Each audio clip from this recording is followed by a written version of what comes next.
ગુજરાત સમાચાર તારીખ 14/9/2024 તાજા સમાચાર આજને 24 થી 48 કલાક હજી પણ ગુજરાતમાં વરસાદની આગાહી છે। આ હિસાબે ઉત્તર ગુજરાતમાં બનાસકાંઠામાં હળવા ઝાપટા આવવાની શક્યતા 24 થી 48 કલાકમાં હજી પણ ઝાપટા આવશે। અમુક સ્થળે પવનની ગતિ પણ વધી શકે છે ગુજરાતમાં। એ હિસાબે 40 થી 45 કિલોમીટર પ્રતિ કલાકે પવન પણ ફૂંકાઈ શકે છે।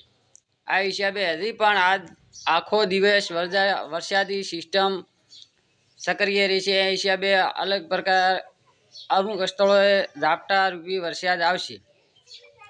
આપણી ચેનલનું નામ પીવી ચૌહાણ આ ચેનલ છે। એના હિસાબે આપણી ચેનલને લાઈક ફોલો સબસ્ક્રાઈબ કરી શકો છો તમે। એ હિસાબે તમારે કોઈ પણ સમાચાર મોસમ વિશે જાણવા હોય તો આપણી ચેનલમાં પીવી ચૌહાણ ચેનલમાં લઈ શકો છો સમાચાર।